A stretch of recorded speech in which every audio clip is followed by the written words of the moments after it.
Welcome to our deep dive, everyone.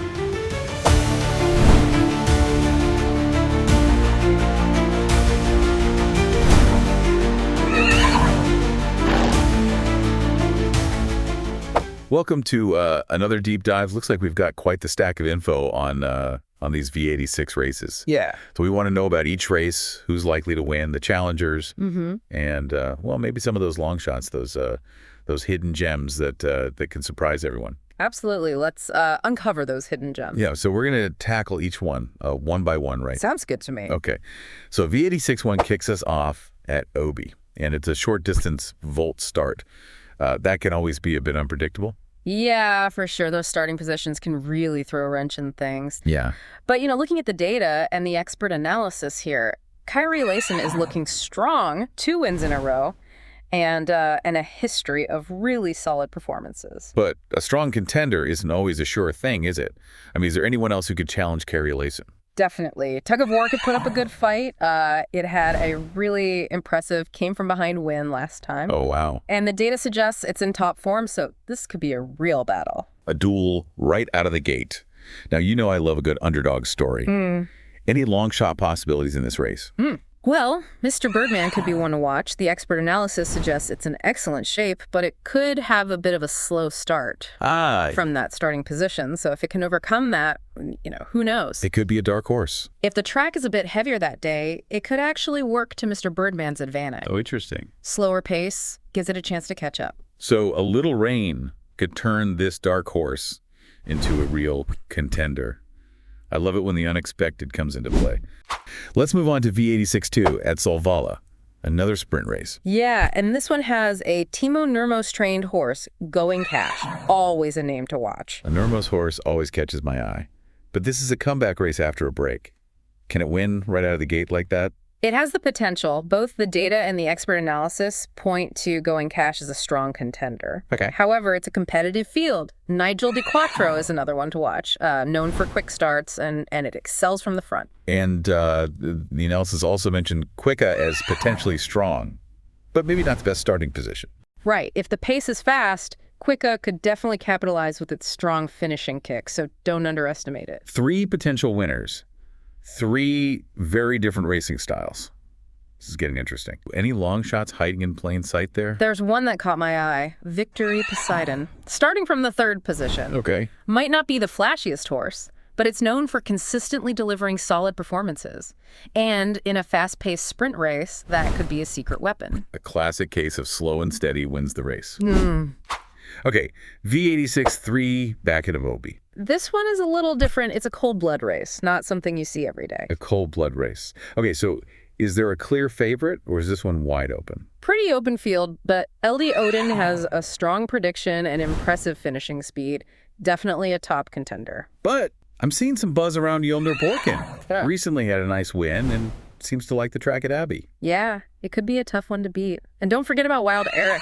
If it can grab the lead and set the pace, might just run away with it. Okay, so we've got one for finishing speed, one for consistency, and one that could just take off. Yeah. Okay. What's the long shot situation looking like in this race? Well, this race is a breeding ground for surprises, but the one that stands out to me is Rena CK, starting from the 9th position. A bit of a wild card, history of inconsistency. But when Rena CK is on, it can be blazingly fast. Wow. Okay. So if it gets a clean break and the race unfolds in its favor, could definitely upset the more established contenders. It sounds like a little bit of luck.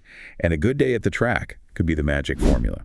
On to V86-4, and this one seems to have a clear standout. This is where it gets really interesting. All right. We're talking about Frankie Bahia. The expert practically guarantees a win for this one. Whoa, hold on. A guaranteed win. That's a pretty bold statement. What makes Frankie Bahia so special? It's not just hype. This horse has shown serious ability, has a perfect starting position, could be a dominant performance. Okay. But every horse has its day, right? I mean, is there anyone in this race that could even challenge Frankie Bahia? There's always a chance for an upset, but hard to see anyone seriously challenging Frankie Bahia. However, Delia Broda is an up-and-comer. A lot of potential, so you never know. And Ebullient has a history of wins, and if the pace gets really frantic, it might be able to capitalize on that. Capucine d'Invernay, starting from the 9th position, might be worth considering. Okay. Few races back, it showed some serious promise, so if it can tap back into that form, who knows? A return to peak performance could turn it into a surprise contender. I love that element of what ifs with these long shots. V86.5, back to a long-distance race. Any clear favorites here? Azia Zat looks like the one to beat. Top prediction, and its recent performances have been very impressive. I'm seeing how Week 10's WF mentioned as a top contender too, though. Right. It had a great second-place finish last time out, and it has a good starting position, so it should be a fascinating matchup to watch. Okay, and what about Ingmar Banker? What are its chances? Well, Ingmar Banker's a strong finisher. A win is definitely within its reach. Okay, so we've got a potential leader, a strong challenger, and another one that could be right up there with them. Any potential upsets lurking there? Now, this one's interesting. Denko's Hugo starting from the first position. It's had some issues with braking cleanly lately. Oh. But if it can manage to stay on gate, it has the potential to set the pace and maybe even hold on for a win. So it's a risky bet, but the potential reward could be pretty sweet. A high-risk, high-reward kind of horse. That's what makes it exciting. What about V86.6? Now, this race looks like it could be the most exciting of the night. Real clash of the titans here. Ooh, okay. Tell me more. What makes this so special? Well, you've got Global Embargo, a horse with a fantastic track record, strongly favored by the data. And then you have Edema, which is a speed demon, potential to take the lead early and never look back. Oh, a battle of strength versus speed. That's a classic horse racing showdown. Anyone else we should be watching? Don't forget about Maserati Hall. It's been quietly improving and could surprise us. So this race is really anyone's game. Okay, so V86.6 is a three-way battle between power, speed, and a potential dark horse. In a race this competitive, are there any long shots that could shake things up? Well, in a race this cacked, it's easy for a horse to get overlooked. And that's why I think Clutch-Handed, starting from the 10th position, might be a hidden gem. Okay. Horse with a powerful finish, so if the pace is fast, the front runners tire themselves out, Clutch-Handed could surge ahead in that final stretch. The classic come-from-behind strategy. All right, let's take a look at V86.7, back at Åby. This one has a clear favorite, according to the experts, Global Feather. It's in good form, and the competition isn't as tough as its last outing, so a win seems very likely. So Global Feather, the likely winner. Any long shot possibilities there? Joie de Vivre, starting from the 9th, hasn't seen the winner's circle in a while, but it's known for these bursts of speed. If it gets a clear run and the stars align, it could be a real dark horse. A horse with a need for speed. All right, and finally, V86.8, the grand finale.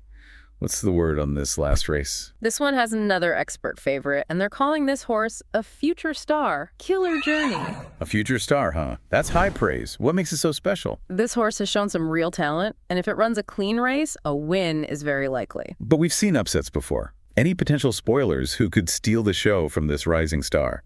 Chaplin and Best Yankee Face are worth considering. They both have the potential to shake things up if Killer Journey falters. Okay, so for the final race, we're looking at Killer Journey as the likely winner, but we'll be watching those other two just in case those long shot odds pay off. Any underdog stories waiting to be written in this grand finale? Well, this race seems to revolve around Killer Journey, but there's a horse I think has the potential to defy the odds. Eva Aloha, starting from the 9th position. Okay. Strong finisher, and it's got a history of performing well on this specific track.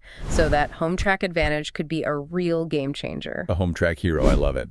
Wow, we've covered a lot of ground already, and it's amazing how each race has its own story, its own contenders, and its own potential for surprises. It's fascinating how the data and the expert opinions sometimes align perfectly, and other times offer completely different perspectives. Exactly.